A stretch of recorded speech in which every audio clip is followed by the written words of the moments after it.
Welcome to MUFON Midwest, where we discuss some of the most interesting UFO, UAP sightings in the heartland. MUFON field investigators and eyewitnesses share their amazing experiences with the public on this podcast.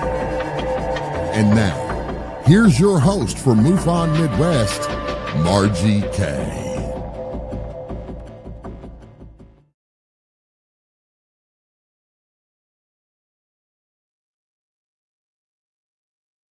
Welcome to the program. I'm Margie Kay, and this is another episode of MUFON Midwest, where we talk about interesting UFO cases and sightings. My guest this evening is Chris Harmon. He is an experienced certified field investigator for the Mutual UFO Network, where he also contributes as a member of the Experiencer Resource Team and the Contact Assistance Group. Craig is also a licensed certified hypnotherapist, bringing a unique perspective to his research and assistance to individuals. He's also the host of the Fright Files podcast, where he discusses a wide range of anomalous phenomena. Welcome to the program, Chris. Thanks for having me. I'm glad to be here. Well, I'm glad you could join me this evening to share some of what is going on in Illinois. And I know San Maranto, so I know a lot is going on there. But you have investigated over 100 cases in that state. And tonight you're going to share some of the more interesting cases. But let's go back and find out why you got interested in UFOs in the first place. Oh, yes, it's quite interesting. And still to this day, a little puzzling, too, because I've had contact since I was a kid. I used to have dreams of friends, or I call them friends, or like beings, but they look like humans. But we would leave my bedroom at night, and we would fly like over my school. We'd fly around the neighborhood. Didn't go too far, but it was always fun and pleasant. And as a kid, of course, I thought it was just dreams. But I would have the same people in all my dreams, and we do the same things, more or less. And sometimes they would tell me things like we're all one big family. Or and one thing they used to tell me a lot was we were all one cohesive unit, that we should all get along better. And the dreams got to be a little bit more realistic, because as time went on, I learned more and more from them, and I began to realize these aren't more than just dreams.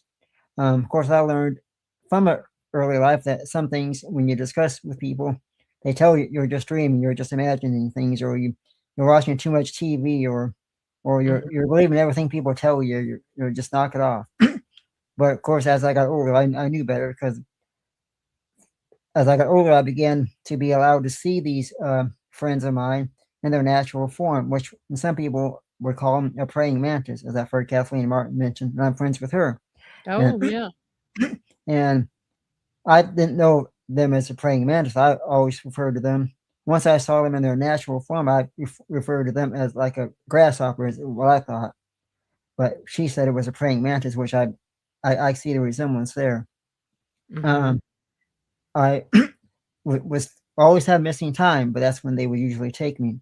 And the funny thing was, the missing time was always at 9:30. I'd always leave my room about 9:30, and then come back like an hour or so later. And wake up and think, "Oh, that was a weird dream." But as I got older, I realized, okay, it's not a dream, because these people are real. And I've even seen them, even during the day. There's been times when they came to visit, but when they come during the day, it would be more of like you standing there, just coming to me like a person. And when they do come during the day, which is once not all the time, but occasionally, they come to thank me for all the work I do here. In fact, I had one incident where I was very ill, had a bad cold, wasn't feeling good, and I was kind of questioning life and stuff, just feeling bad, just mumbling to myself. Well, they came the next day, one of them did, and she said, "We just come to remind you that you're doing a good job, and that you will get rewarded for all this hard work and that you do here for us," and which gave me a lot of love and reassurance. Because the funny thing is, and I've known this since I was a kid, but every time I'm with them, the whole air, the surroundings, the air that you breathe, everything is full of love. It's like the most fulfilled love you ever felt. And only way I can describe it is just pure love. It's almost like having the nicest feeling come over you the entire time that you're with them. And you don't see their mouths move. You don't hear actual voice. You just hear, you know what they're saying in your mind, but it's all love. And that's the best feeling I've ever felt. And I don't think I could ever feel anything as good as that. How many different types of extraterrestrials or interdimensionals have you encountered? It's always been, for me, it's always been about the same. My I want to say my starseed mother and my starseed father, but mainly my father. I see him more than I do my mother. I've seen my mother, but not as often. I'm always with my dad because me and him always do work on the ship. We have a room where we take people and we can like give them love and healing. And my dad does most of the work himself. I do most of my work down here by assisting people in their daily lives, like helping people out to their car, walking people, saying prayer with them, things like that. But when they need a deeper healing, we can take them on a spacecraft. There's a room that we call the healing room, or I call it the healing room. My dad can lay them down on like a grid on the floor, and he can program the healing somehow on the wall. The wall becomes like a screen. He can just go like this and program that healing for that person, and then take them back. I'm always with them. I'm not allowed to walk around the ship myself. Now, there's been times I've asked questions like, "Can I see the ship, or can we walk around?" And I've always been told, "No, we just do our job, and then we'll take you back. You're not ready for all of this yet." But they always say you're doing a good job, and they appreciate it. So with this healing that would take place with some of your clients, is this done through hypnosis?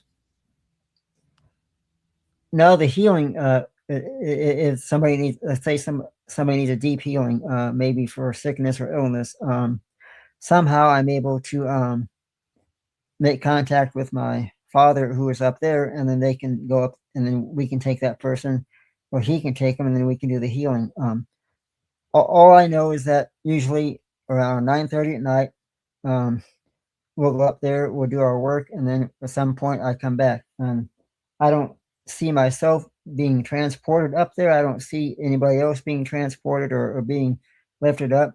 I just know that I could be in my room, and about that time, within just a blink of an eye, I'm on the ship. I don't see any blue lights. I don't see anything. I'm just there. So this is not astral travel. This is you physically going. And what's funny is I've never had missing time during the day. It's always been at night. But there was one incident not too long ago, October of last year, 2025. And this is the honest truth. I was taking during my day job at a grocery store. They took me for, I'm not sure what the reason was, but I was gone for about an hour, and even the store couldn't find me on the property anywhere. And I have no recollection of anything about that other than I was just gone. But to me, it seemed like it was instantaneous. Did you get in trouble with the manager for being gone? No, because it all happens. For me, it was instantaneous, but the manager at the time that I was taken, the manager wasn't there at the time, which I got purely lucky on that part. But I didn't know I was gone. All I knew was I went outside for just not even 2 seconds. I came back in. I said to the customer, one of the customers, because I work at a grocery store part-time, I said to the customer about how did I put it? Something about dinner with probably you'll be having dinner soon or something like that. And they said, comment about it being 5 o'clock. I said, no, it's only like 10 till 4. No, it's 5 o'clock. And even I would, and if you just saw my face, you just saw me with the most puzzled look on my face, like, what? I mean, I bewildered, I guess is the best word to use. I even had to look at the computer screen up above. It is 5 o'clock. I was stunned. Have any of your other family members had experiences like this? Not that they've ever talked about, and they know I do this work, but they don't understand it all, of course. I would never force anybody to understand this or try to preach to anybody about what we do in MUFON and all that, because some people don't want don't want to understand it or don't care for it, but they know I do the work, and they are appreciative and glad that I do the hard work. Mm-hmm. I don't think they really understand it. No, it's a difficult subject, although it's a little more acceptable now to discuss UFOs. But when you get to the point where you're talking about somebody meeting with ETs or working on healing and having the ETs help, it's a different matter altogether, because that's up close and personal. So a lot of people who have not had experiences like that find it more difficult to believe. But lights in the sky, UFOs, yeah, most people believe that. They don't believe that we're the only ones in the entire universe. What do you think about the recent discussions with the government and Pentagon releases and new studies coming out? Do you think we're ever going to know the entire truth? Is that going to come from our government?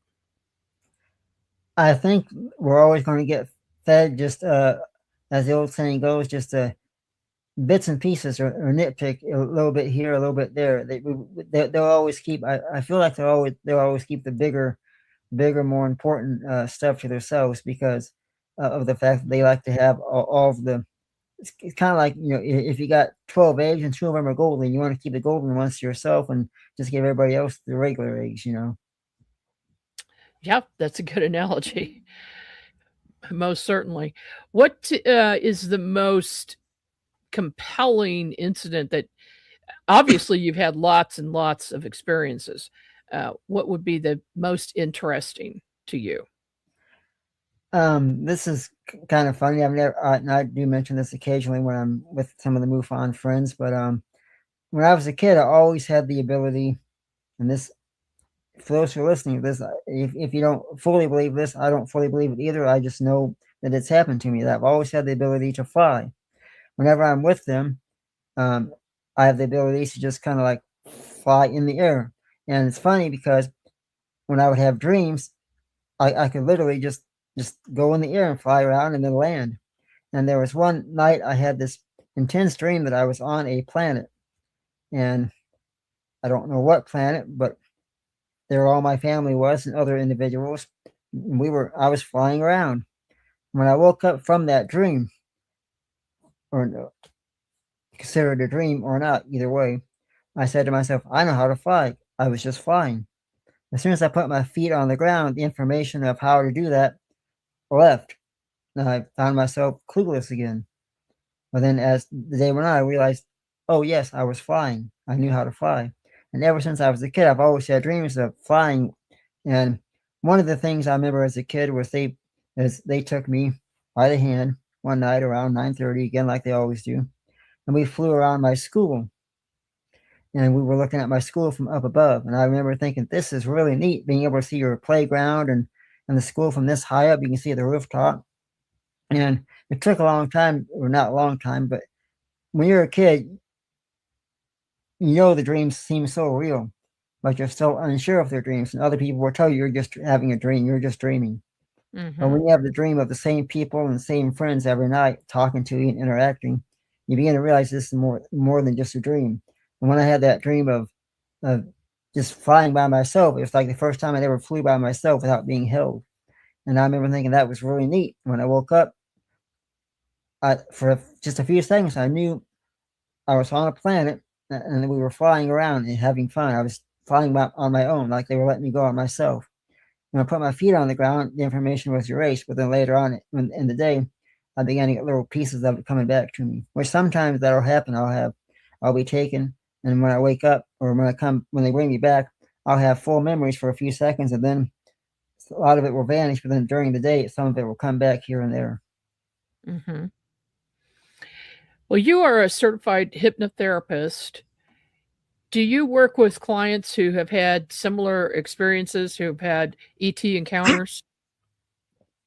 I've had some clients that I've worked with that have had ET encounters, and it takes time when you're doing hypnotherapy for people who have ET encounters. It takes time for them to open up to you. You don't want to just dive right in. You want to take it slowly, and ease them into that area. And then once you slowly get them into that area, you can step by step walk them through the trauma, walk them through piece by piece what happened. And then if you hit any roadblocks where they don't want to discuss it, or they're getting too emotional or too scared, you can take them back out and then maybe go back in another way. There's always other ways to slowly get the information. What I like to do is just take it step by step, have a slow conversation with somebody, let them know that you're here, it's okay, you're safe, and then just gradually, almost like baby steps, because you don't want to just open a door wide open and say, here it is. You want to take them slowly. And if you do that, I feel like you're not only gaining their respect and their confidence in you as a hypnotherapist, but you're also gaining the knowledge and the help that they need slowly without any pain or trauma. Generally speaking, people who seek a hypnotherapist and have some therapy, does it improve their lives? It can, yes, it can improve them quite a bit, because I like to help people who have other issues too, like just maybe stress or anxiety, or maybe they just want hypnotherapy just for some people just want to talk to somebody and just kind of ventilate. And I can help them, bring back love into their heart. And one thing I like to do with people is a little trick that we play is that I'll have somebody take something that you're angry or upset about and put that in one hand, and your other hand, start naming things that you love and see which hand fills up heavier. The heavier hand is going to be who you truly are. And you got all this love, all this enjoyment in you. Take that and now put that back into your heart and say you love yourself. And every time you start to feel upset, do that again. And put more and more in this hand if you can. That's all the love you'll have back in you. Interesting. That'd be a good meditation for people to do on their own as well. Right. Now, there are a lot of people who ask those of us who are UFO investigators for help finding a hypnotherapist. So, do you only do your sessions in person, or do you also do them virtually? I do most of them online, but if somebody is close or really wants to meet in person, we can always arrange that. But even just like sitting here talking to you, I can use specific words and calmness and over time just help them, even just online. Some people prefer to sit in the comfort of their own home because they're comfortable with their own blankets, even their own pillows and chairs and environments. Well, I asked you that because a lot of people that I've talked to would like to do it virtually. So that's good that it can be done virtually, because there are a lot of people out there who need to deal with this sort of thing. Do you find that people deal with UFO contact and abductions differently? Do you find that some people, they accept it and it's a part of their life and it doesn't bother them too much, and then there are other people who really get upset about it? Yeah, it is kind of mixed. For me, it seems like most of the people I've worked with, they're not scared. They're just more confused as to why it's them. Why is this happening to them? And then once I speak to them and help them and just have like a conversation with them and talk to them, let them know a little bit about my experiences. Sometimes just hearing somebody else like me who can relate, they'll say, well, yeah, I wasn't going to mention that, but that did happen to me too. And I did hear those voices in my head too. They were calming, but I kind of blocked that out because I'm so scared. Because because a lot of people who've never had experiences, even if it is peaceful, the fact that it happened to them can be scary, and they don't want to. They don't see the love coming from it. They just see the initial what is going on. I'm scared. I don't want this no more. But then once you talk to them and go over the situation or what happened piece by piece, they realize, well, yeah, it wasn't that scary. They didn't really harm me. They were actually giving me love, or they were telling me it's going to be safe. Thanks. I appreciate your talking to me. Because one thing I do with people, and doesn't matter who it is, I will never drill a person like a officer or something, ask them question after question. I will let them talk and let them know I'm here for you. We'll discuss this when you're ready, and tell them a little bit about myself, and then over time they can relate. Like for one incident, without naming any names, a woman who was so scared and frightened by her contact because she was afraid to tell even her own family. She was scared to death, and this has been happening to her for quite a while. And she finally learned about MUFON. I don't know if it was online or on television, but she learned about us, and she went online and filed a ERT report. I handled the case, and the first 2 or 3 nights of conversation, she was scared to death to even open up to me. And I spoke to her and just was a friend to her for like almost 2 or 3 days straight. I want to say 3 days. And during our next conversation, I got a little bit more in depth with my experiences, and she listened. And then she broke down and cried, and it broke my heart to hear her say this. But she asked me, and to this day, when I think about what she said to me, it still makes me want to cry. But she said, "Chris, can I ask you a personal question?" I said, "Sure." Am I being punished for something? I thought, "No, you're not being punished, honey. No, honest, this isn't punishment for you. You haven't done anything wrong. You got too much love in your heart." And then we went from there. And from that point on, I gained her full trust. And then I learned all about her past experiences and everything. And I even convinced her to go, talk to your family.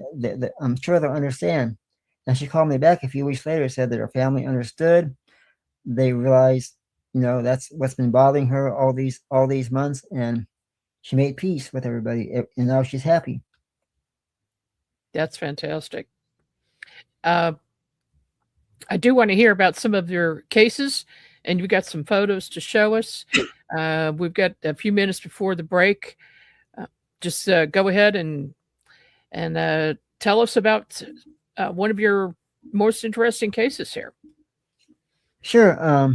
So I'll talk about a few cases here, and then when we come back from break, I can do some of the photos. But there was one case I always found kind of interesting, and there was a gentleman he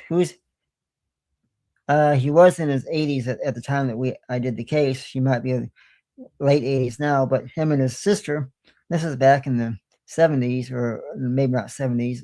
I don't remember the exact year, but they were getting ready to watch the Charlie Brown Sunday night half-hour special, one of those holiday shows.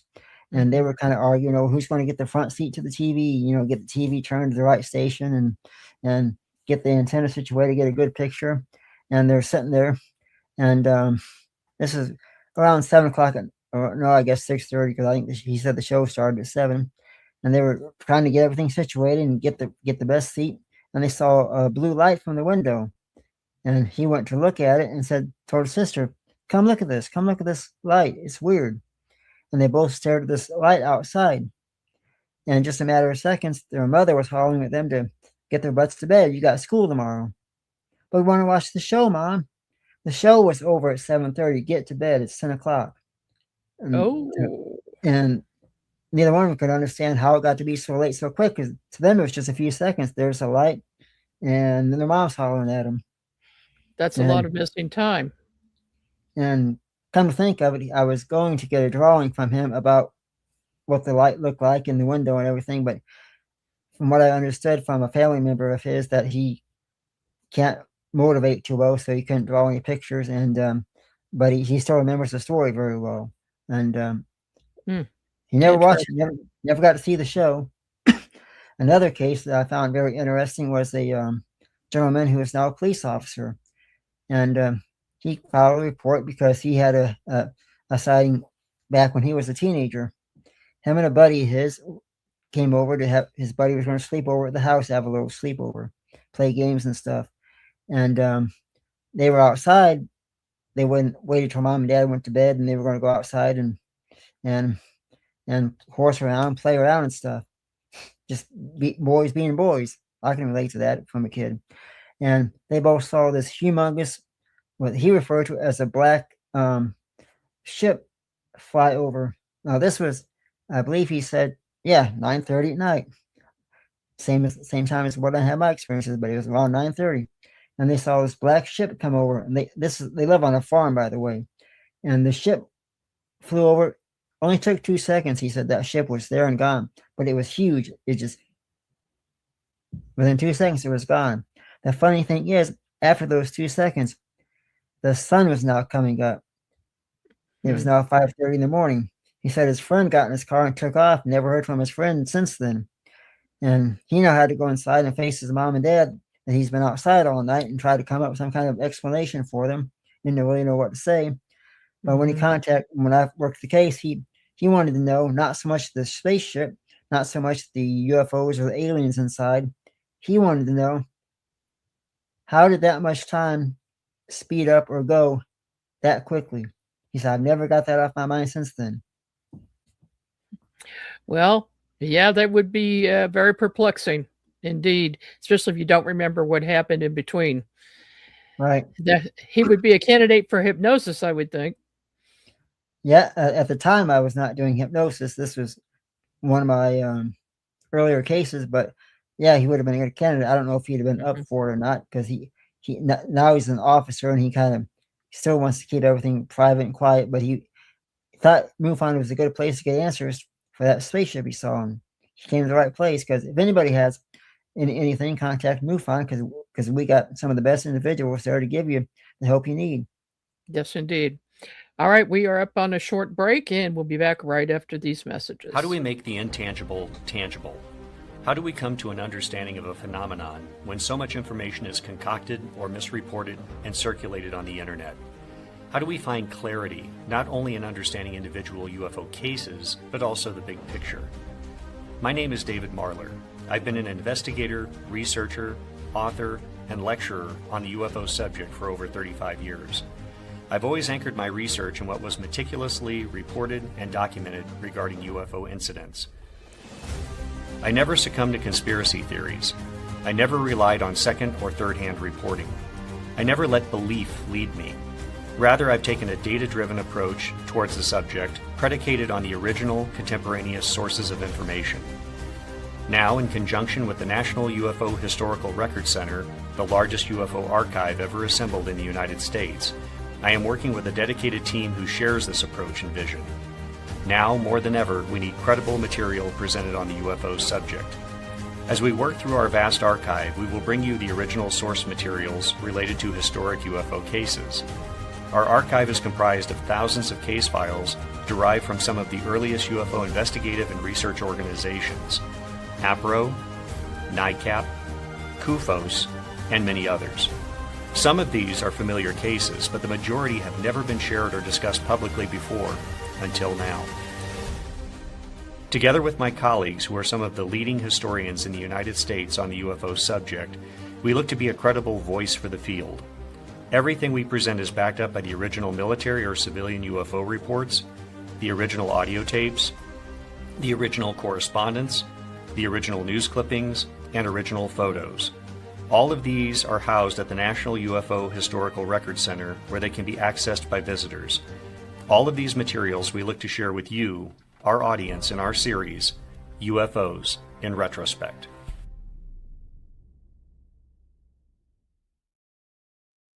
And we're back with MUFON Midwest. I'm your host, Margie Kay. I do want to remind everybody that every year MUFON has a symposium. And this year, 2026, it's going to be in August in Cincinnati, Ohio. So do check that out. Go to MUFON.com or MUFONsymposium.com to get more information about that.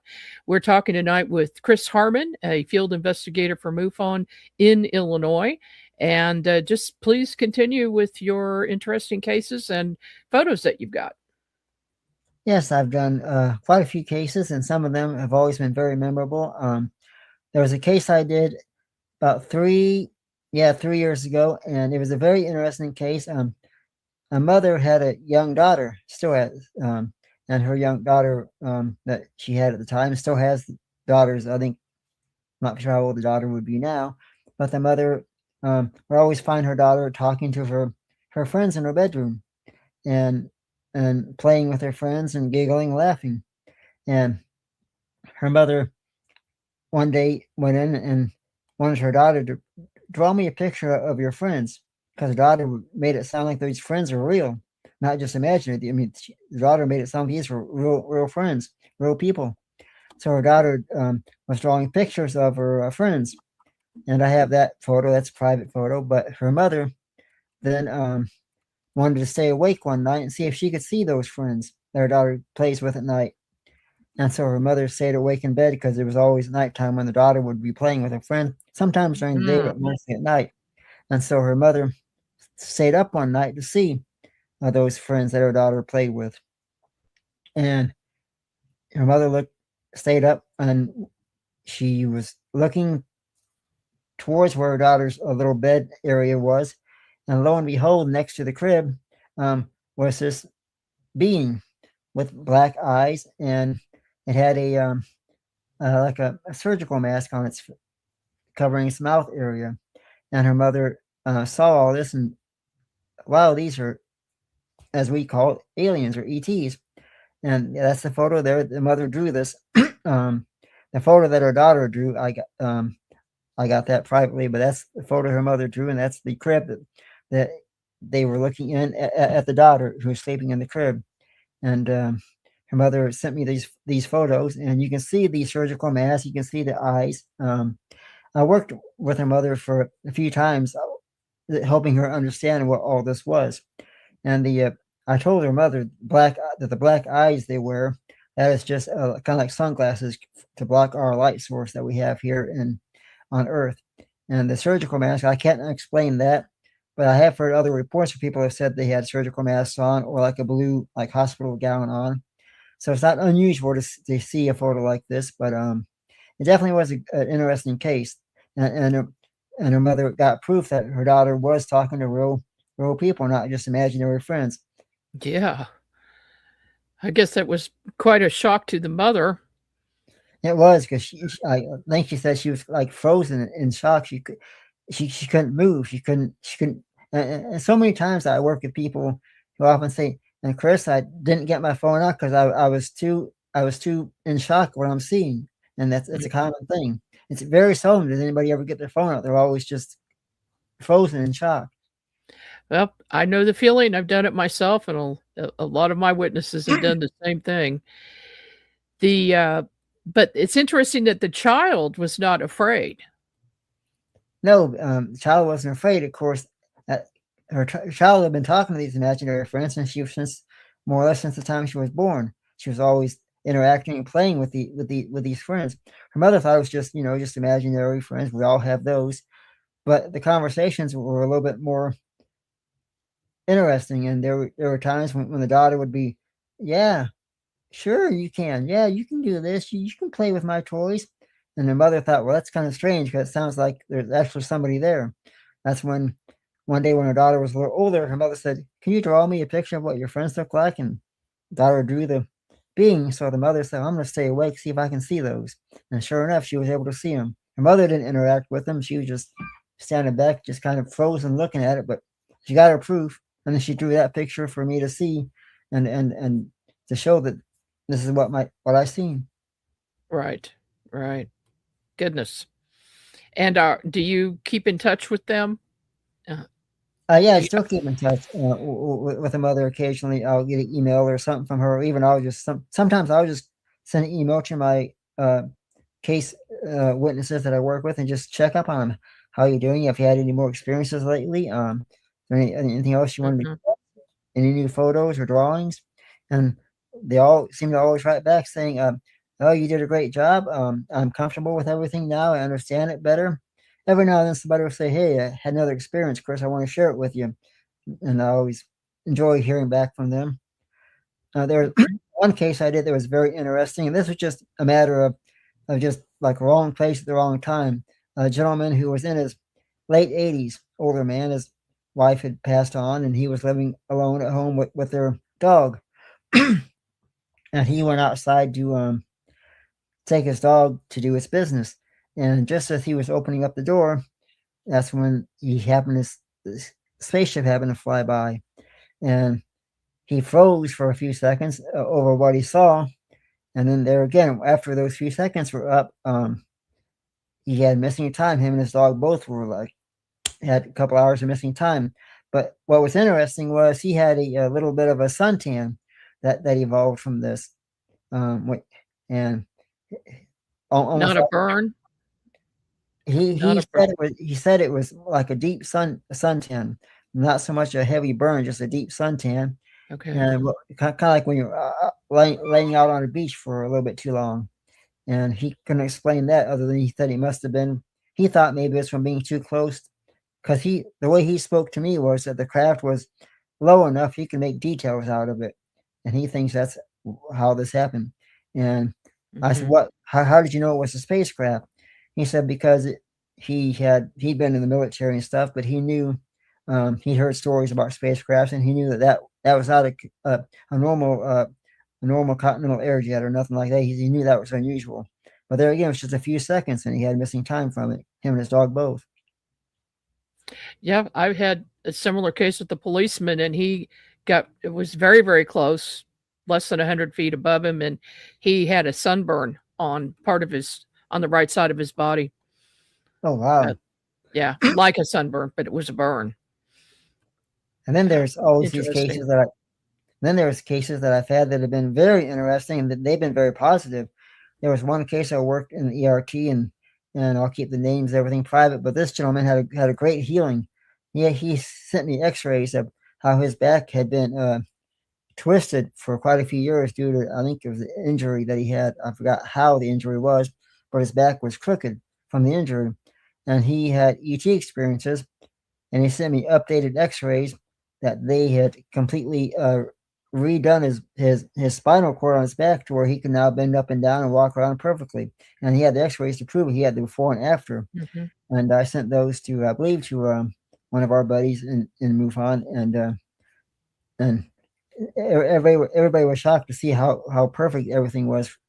I mean, it's almost like a miraculous healing. Once you hear that, sometimes you hear people with miraculous healings. Another case I worked with, a gentleman had I've forgotten even now what they call that, but you get the shakes sometimes. And he said that after his encounter, his shakes were gone, that he didn't have the shakes anymore. So there's a lot of positive stuff that comes from this. And I love hearing the positiveness. And even if some cases aren't positive, it's so much as a healing, there's always a lot of love. I've had cases where people have reported the most unconventional love they've ever felt. One woman that I spoke to, a case I worked with, she'd been a lifetime contactee, but she finally heard about MUFON and wanted to share her stories. And that's all she wanted to do was just share her stories. And it was funny because she was telling me all about her 3 UFO encounters, and then some of the other ones that she wasn't for sure of, but she thought they'd been also encounters because they date back from when she was a child. And she was telling me about how wonderful every experience was. She was so healed, so always came back feeling so loved and positive and so enlightened. And afterwards, she told me to give everybody in MUFON the biggest thank you, because she says our organization was the greatest one. We responded so quickly. We took her case seriously. Even though these stories were past tense, we still treated them like they were fresh and new. She loved every second of the conversation that we had together. Have you found that most of your cases, the people have a positive experience, or have there been any negative experiences? I've never really had any negative experiences. Most of them have always been positive. I've had some that people were a little bit confused at the beginning, but then once I speak to them and reassure them about my experiences, reassure them that everything is okay, that we're here to help you, that's when they start breaking things down piece by piece. Because if I can take a person who was nervous or upset or even afraid over what happened, I can sit with them and go over the details step by step, they realize then, okay, yeah, it was more positive than I thought it was, and I wasn't going to say anything, but I did notice that I felt better when I came back. My pain is gone, or I felt more loved or enlightened. I didn't really, just different things that come out, because a lot of times the scaredness can take over anything positive because you're so scared and frightened. But then once you break it down and look at it, you realize, oh, this is wonderful. As an example, I worked with a case, a gentleman who and I just saw him the other day because I went on a trip and he was there. But he's a lifetime contactee, and he's also just like me. He's a ham radio operator, and he's a licensed ham, and so I trust everything he says. And he has had contacts since he was just a little kid, and he filed a report with MUFON over a sighting he had recently, not over his lifetime of encounters. He didn't file a report based on that. This is just a basic CFI case. But once he started talking to me and I started telling him about my experiences, he started telling me about his lifetime experiences. Now, of course, to validate his experiences, to be sure he's telling me the truth, I listen for clues in my cases, like key words they say that, okay, that's definitely an experience, and key and their language, because I'm able to listen to a person, and if they're using words like or are, or if they're stuttering a lot of times that can kind of lead to me thinking, okay, they're fabricating some of this. But when they're adamant and they're going step by step and telling me piece by piece and giving me, and I'm picking up on key words that lets me know, yes, that's definitely an experience. Yes, that's a true encounter. Yes, I know those. I know what to look for. And he was adamant in every word he said. There was not a flaw in anything he said, and there were even things he told me that I never told anybody that I had experienced. And so I could relate to private things he was telling me about his experiences. And he was healed. I mean, he was actually on the table being examined multiple times by them. But everything was healing. Everything was loving. And scary at first. That's why he never did file a report based on his experiences. But scary at first. But once he spoke to me and had somebody to relate to, that's when everything came unglued, which happens sometimes, and it all turned out to be loving and peaceful. Yeah, I've found that most of my cases are positive as well, and so that's, people get caught up in movies and TV shows, and of course they're always going to show the negative side of everything. They get ratings that way, I guess. And there again, I do get some cases where there's simply misidentifications, like birds, planes. And sometimes witnesses are maybe a little upset because they were really hoping that it was a UFO they saw. And I think, well, I wish it was. I would love to. If you ever see one, give me a call. I'd love to investigate it. Yeah. But unfortunately, it was just an airplane, and they get a little upset. But it's like, well, I wish it was a good case. I'd love to have every case be a really great case, but unfortunately, if every case we did was great, that'd take all the fun out of it, I guess, maybe. Well, we wouldn't have to do as much work, that's for sure. I'm going to pop up a couple pictures here, and I'll just let you take it away and explain it. Yes. So this came from a family member. My aunt had a nephew that was sitting outdoors, and he looked up and saw this gas propane tank in the sky, as he referred to it. Wow. He couldn't believe he's never seen a propane tank in the sky before. And that's when you got to thinking, is that one of them odd UFO spaceships or something? He didn't know what it was, but he sent the picture to my aunt, who gave it to me because she knew I'm into this stuff. And she goes, Chris, what is that? So I looked at the photo, and I had a couple of photos. This is one of them. I looked at the photos that was taken, and it's very rare to have a witness get a phone out and take photos like this. So this is really a treat. So I investigated this photo. I did research on it, using because I'm also a photographer, so I'm able to break down images and really get details. And you can see the image has a little energy around, like a little blue energy around it. It indicates that this photo is a actual object, not just a placed object. Because if an image is placed onto a background, you're not going to have that illuminating halo and light over it. And you can also see in the center of the object, almost like where you would fill the propane up, per se. And then there's that like little black spot there on the bottom.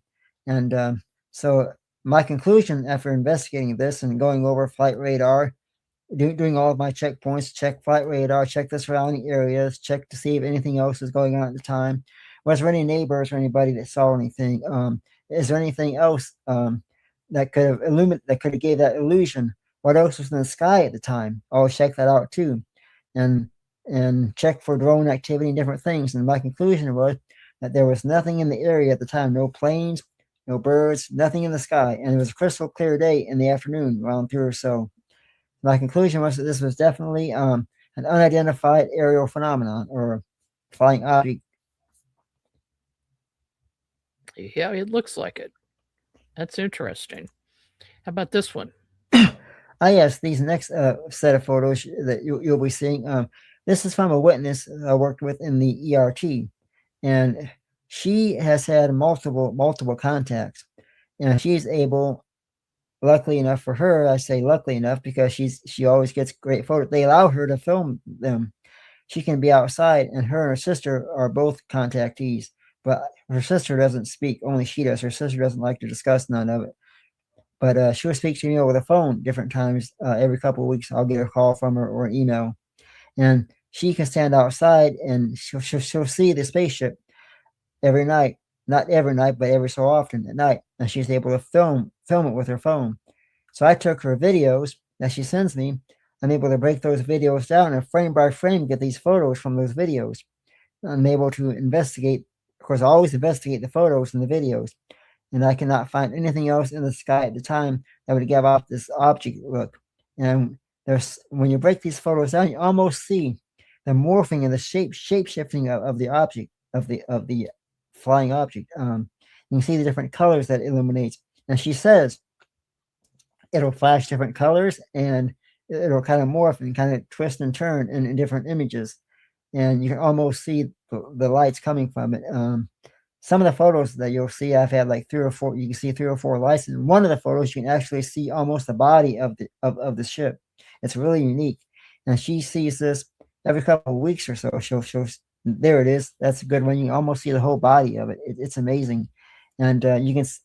It's fantastic photos. I love seeing her photos. We're in contact quite regularly. And she gave me full permission to share these photos and even tell her story. I won't give her name out, but she's gave me full permission because she wants everybody to see what she sees, because she wants to share this with the world. And that's one of my favorite photos here, because you almost see the whole illuminate. Now she's told me she's never seen the actual beings on the craft. She's always sees the craft. They allow her to film them and see them. If there is any deeper contact, she hasn't gave me all of that story yet, other than just we talk. She talks to me about her sightings that she has. She sends me the photos and videos, and I break them down. The videos are about 1 minute to 2 minutes long, and these are photos that I take piece by piece, frame by frame from the videos to share with everybody. Those are pretty amazing. They are. That's unique when you get somebody and the witnesses visited over and over again, and they're allowed to take pictures. It is because many times, as I'm sure you have with some of your witnesses, their cameras malfunction and just stop. They can't even use them. That is true. I've had that before. Even when I was, even back when they had the old style flip phones, there were times I wanted to get a photo. I'm so frozen, and there was one time I couldn't even get my camera out of my phone out of my pocket. Everything was just completely like, just you're frozen. It's all I can say. And that's another good photo there. So many great photos from these. Yeah, these are great. And that's further that's away. Yeah, that reminds me of a submarine. You're right. I never thought about that. I was always thinking of the propane tank, but yeah, submarine, kind of like in the sky. And my state director, Sam Maranto, he was the first person to see these photos. He was like, "Yeah, investigate that. Get busy on it. That's a great photo." Yeah, no kidding. It's great to be a film. It's great to be a film investigator, because you get to not only learn about your own experiences and share experiences, but you get to investigate and learn from other people as well. And sometimes when you're speaking with other people, you learn more about your own experiences that you may have forgotten about or overlooked. It's interesting how things can trigger a memory, whether it's UFOs or something else. But I've had that happen quite often myself, or some little thing, or you'd hear a song that will trigger a memory. I mean, I was talking to my brother just recently, and he was reminding me about a UFO sighting he and I had together many years ago, but it was completely gone out of my mind until that moment. It's it's amazing. What part of Illinois do you live in? I live a little ways down from Peoria, Illinois. It's a town called Green Valley, Illinois. We live out in the country. Okay. Do you get a lot of UFO sightings in that area? Not so much in the area other than the ones I've had. There's been a few, but there's only been just a few, at least as far as I know. But someday I would love to sit down and just take a day off, sit down and just really research my hometown and see what all I could uncover. I'm sure there's some that date back farther than what I could recall or what I would know about. Yeah. Yeah, for sure. And the old newspaper accounts are interesting too, because back in the 60s, 70s, they were much more forthcoming about these sightings than now. They don't even want to cover them. I got a friend of mine named Preston Dennett, for those who know him, and he always says, "Give me your address. I'll find some UFO reports in your area." Yeah. He does. He's a good researcher, that's for sure. And definitely. we just had a really good thing happen with newspapers.com. I've been a member for years, and we were never able to get the Kansas City Star reports, but now we can. So that's a plus. Kansas City Star, Kansas City Times, and they covered, of course, things from all over, and especially from neighboring states. Where do you think the biggest UFO hotspot is in Illinois? I almost have to say the biggest hotspot in Illinois would be probably, I want to say maybe around Chicago. We get a lot of reports from Chicago and stuff. I did a case a couple years ago, a Chicago case where I contacted a gentleman to get a statement on what he witnessed. Him and his wife and the kids both stepped out of the car to look at this object in the sky. They were baffled. For 5 minutes, they saw this object for 5 minutes hovering in the sky. And he was telling me all about it over the phone for an hour straight. I barely even got a word in edgewise. He was just going on and on about how every detail. And you could tell he was telling the truth because the things he was saying, there's no way he could have made this up. And he was very adamant. And what happened was him and his wife were traveling, I think, back from a sporting event.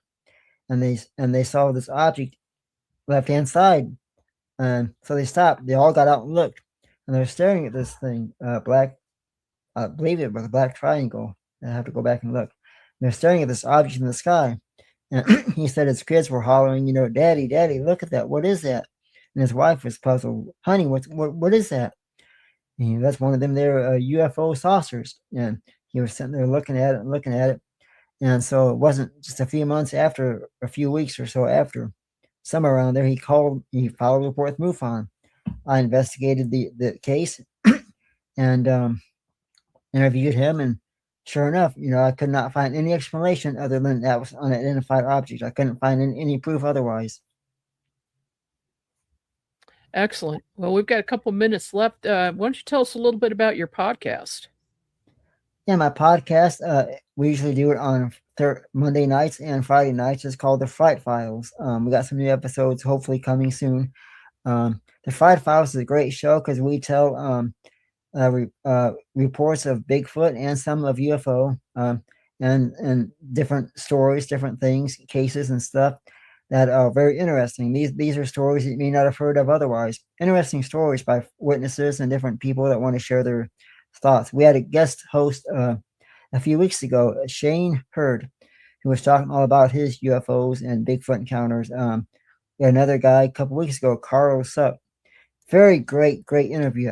We interviewed him for 2.5 hours.